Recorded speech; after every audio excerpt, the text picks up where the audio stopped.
Hey guys, how's it going? It's well into springtime, almost summertime now, so I don't know that this video is as applicable. It is for us because it's still very much raining outside. Don't want to talk about it.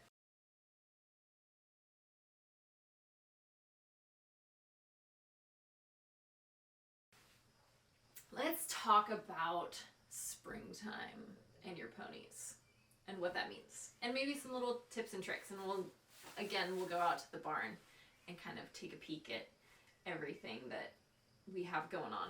But let's see.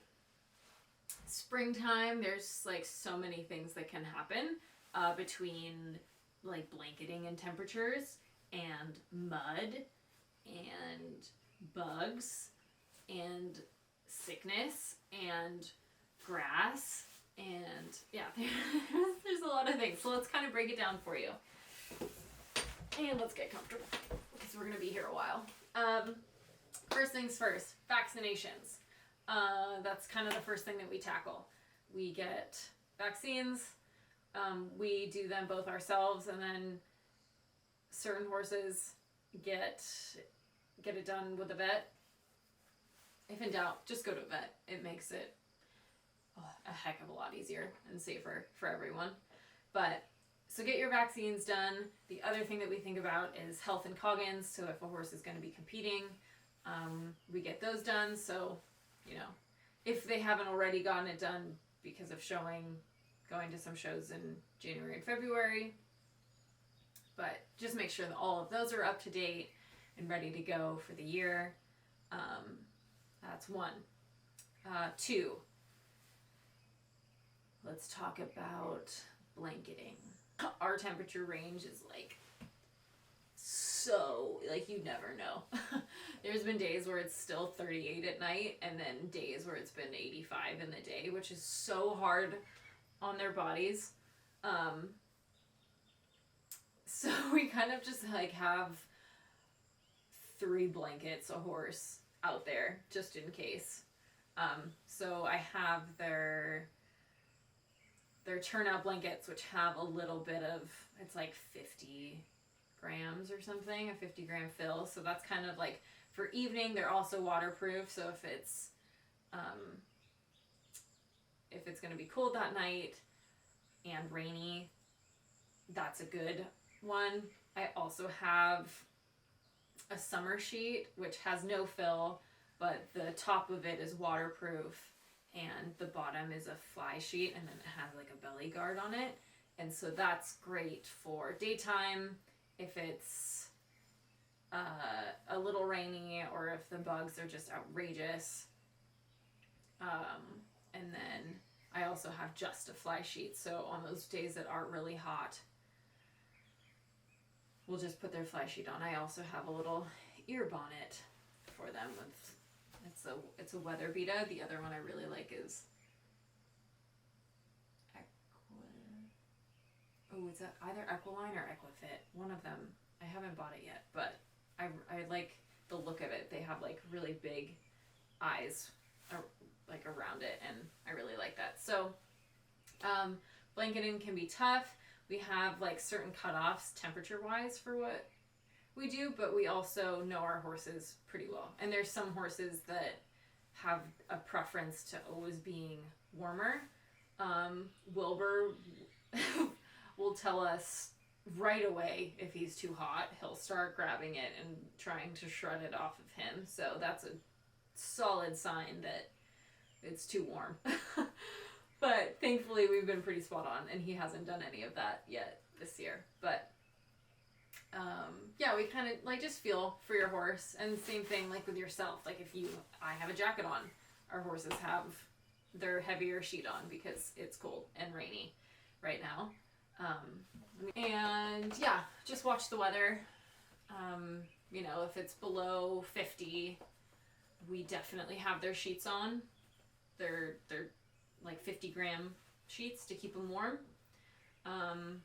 Above 50, it kind of depends on what the air temp is like, because it can, if it's a cold wind, you know, we'll still keep those on if it's like kind of a humid and sunny kind of 50 plus degrees. Sometimes we'll switch them to a different one depending on how the horse's body temperature runs anyways. And then I think it's pretty safe to say that, you know, as it gets hotter, there's less material that goes on them. But, okay, so that's blankets. Grass, really quick. Graze responsibly, please. If your horses are not used to grass, I mean, if you have a horse with a metabolic issue, don't do it anyways, or talk to your vet, please, and, you know, understand how to feed them specifically. But for a normal, non-problematic horse, just graze responsibly. If they haven't been on grass, work up to it incrementally. Start with 30 minutes a day for a few days or a week, and then go up to 45 minutes or an hour for a few days or a week, and then like, you know, hour and a half for a few days or a week, and get them up to the length that you want them to be able to graze at safely. But yeah, just do it slowly. Take your time. Don't want to run into any laminitis issues or colic issues, anything like that. Bugs and gunk and all the other fun stuff. So let's see. Maybe let's start with mud, since we're dealing with that right now. The things that we think about, one is keeping them as clean as possible. The most important thing is to just try to keep your horse dry and clean as much as possible.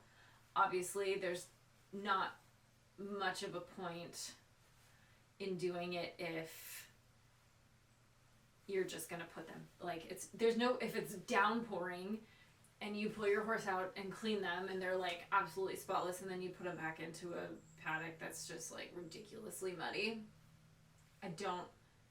It's good to get your eyes on your horse and like make sure everything's still going well. They don't have scratches, they don't have mud fever, all of the weird things. It's good to get eyes on your horse, but I mean, does it really do all that much good? I don't know. So, you know, there's some things you can do, like clipping.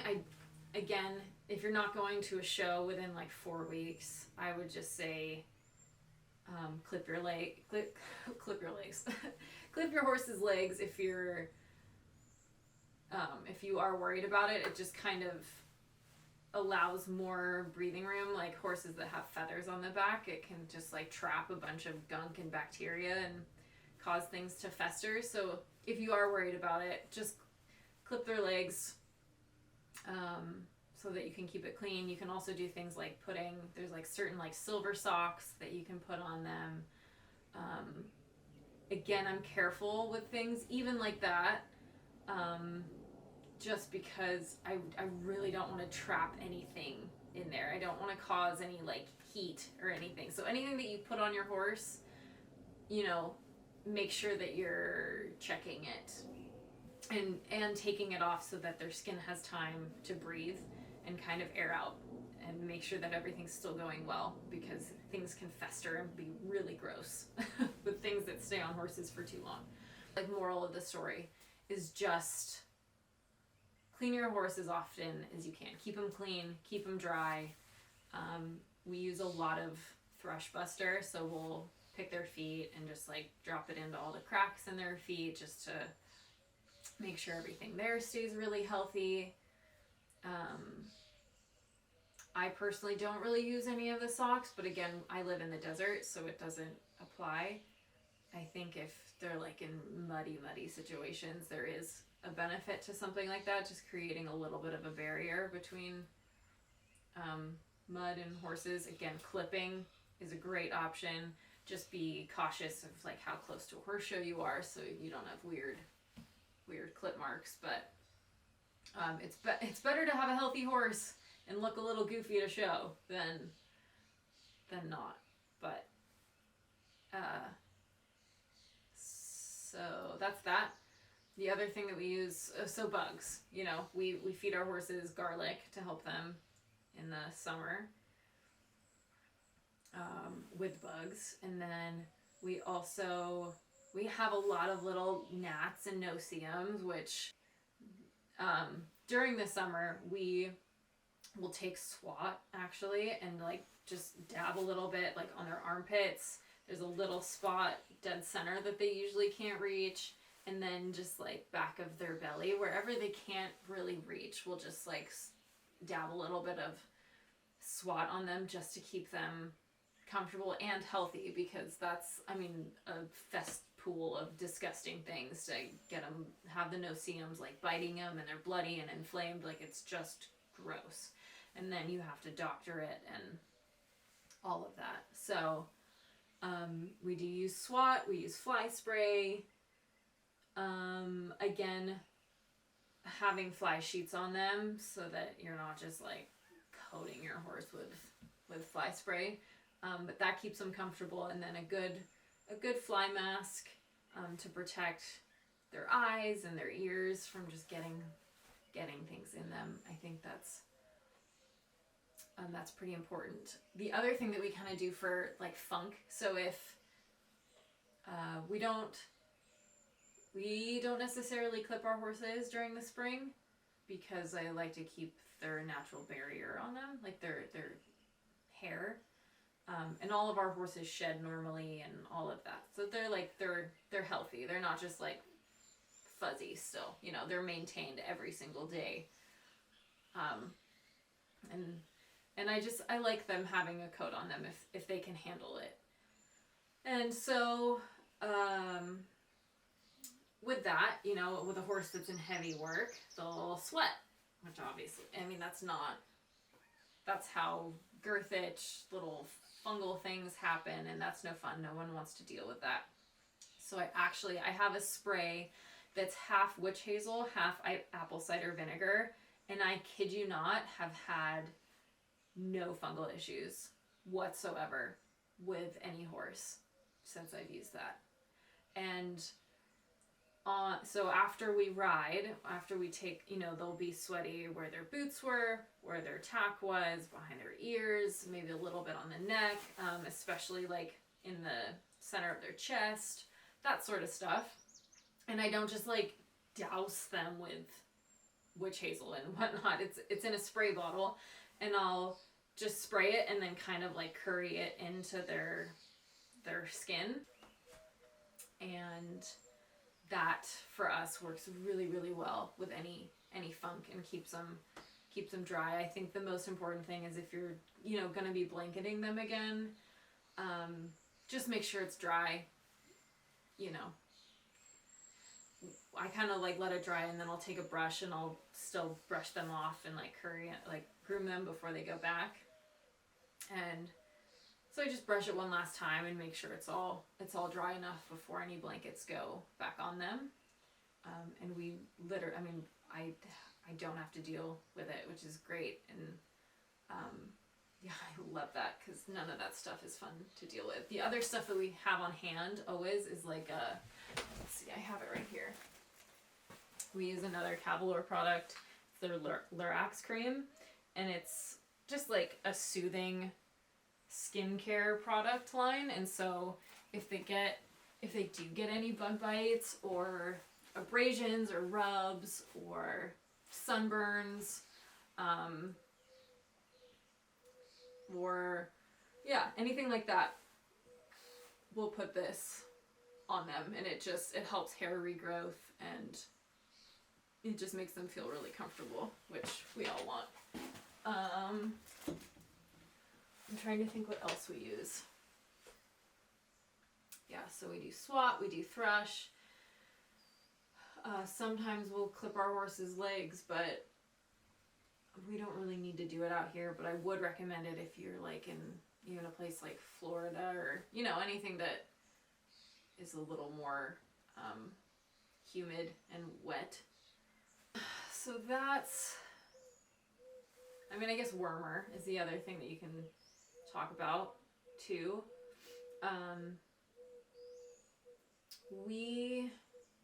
I've gone back and forth about worming. I think ideally I wouldn't want to worm my horse, but huge disclaimer with that. It's not that we like don't worm our horses.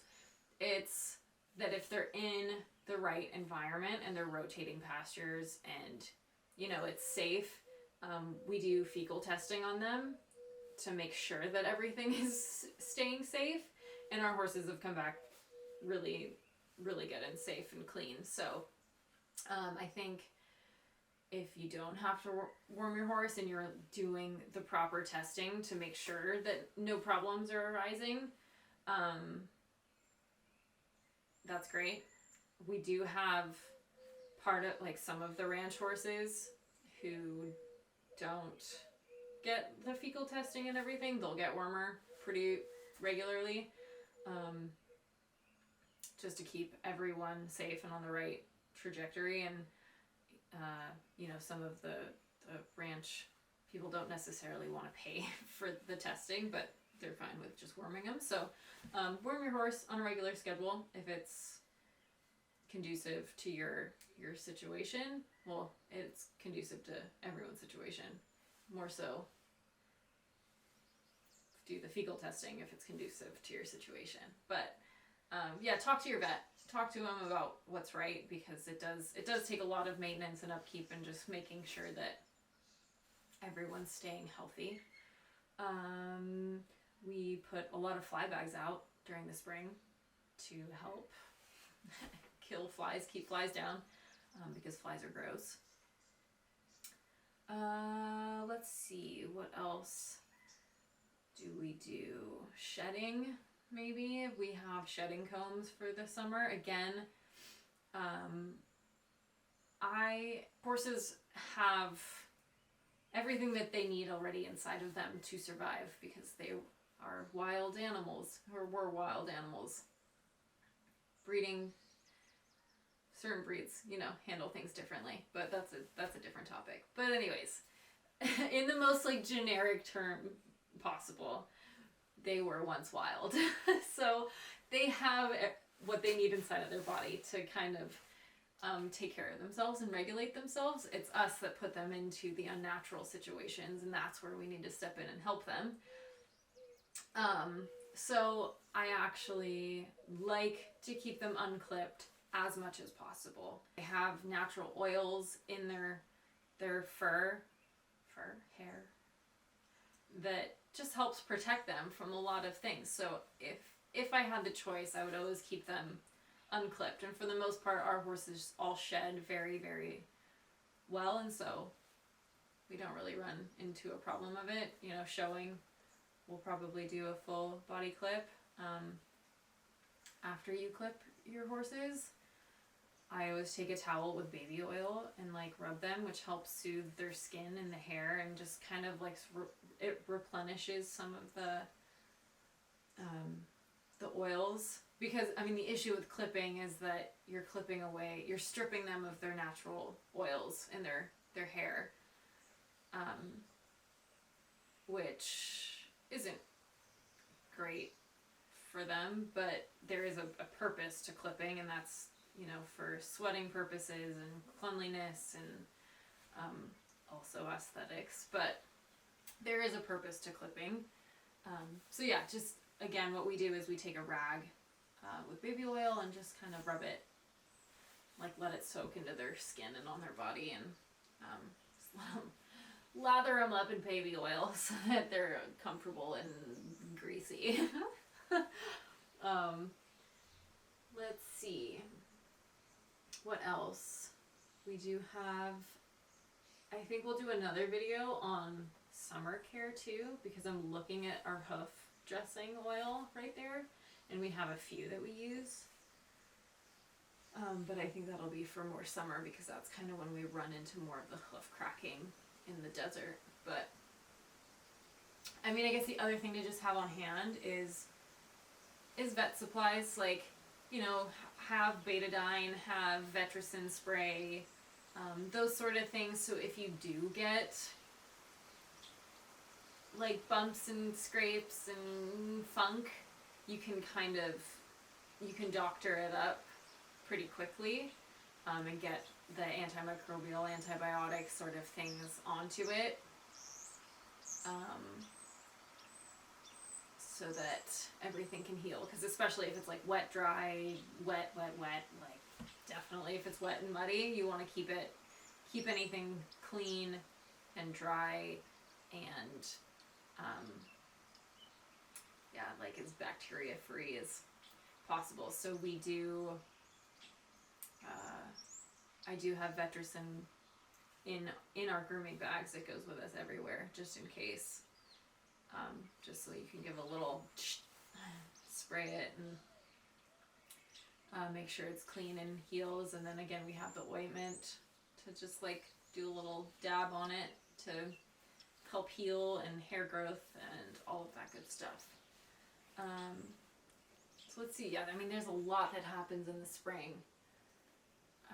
If you've made it this far in the video, leave a comment below of where you live and maybe what sort of climate you live in. And if any of these things apply to you. Hopefully it does. Hopefully it's pretty like universal, but I do recognize that we live in a unique climate. Maybe I'll put a little bit more emphasis on keeping your horse's feet clean as much as possible. You know, like none of us want to deal with abscesses or thrush and it's all gross. So you can use things like Copper Tox or Thrush Buster. Please wear gloves when you're putting it on. I did see recently that Cavalier has a dry hoof spray, which is supposed to help with thrush and everything. And I'm really curious. I'm actually going to go in and look. No, let's do it right now on camera. Bear with me 1 second. Let's look at what's in that because now I'm super curious. Okay, that looks like it actually alcohol-based solution with glutaraldehyde oil and benzalkonium chloride. I don't know those ingredients, but I'm not gonna lie, it sounds a little bit better than what I just read on the other one. So we'll try it. Maybe in another video I'll actually buy some of that stuff and let you know how it goes, because now I'm really curious, and thrush is not a fun thing to deal with. But I hope this helps. I hope you learned something. Yeah, best of luck with springtime, and then we'll make another one on what we do in the summer. So yeah, talk to you guys later in another video. And lastly, I wanted to show you. So this is my like grooming bag, and so you can see there's SWAT in there. There's just witch hazel. There's baby oil. That's all of our grooming stuff. This is the fly spray, not fly spray, but the container that has the 50% apple cider vinegar, 50% witch hazel. There's gloves to put everything on, and then Vetricin for any bumps, cuts, all that, any nasty stuff. And then over on that side, I don't know if you can see, but there's scissors and then hoof pick, and just some like wrapping stuff. But that's what's in my little grooming tray that, yeah, is everything I need on a daily basis to keep them clean and healthy and feeling good.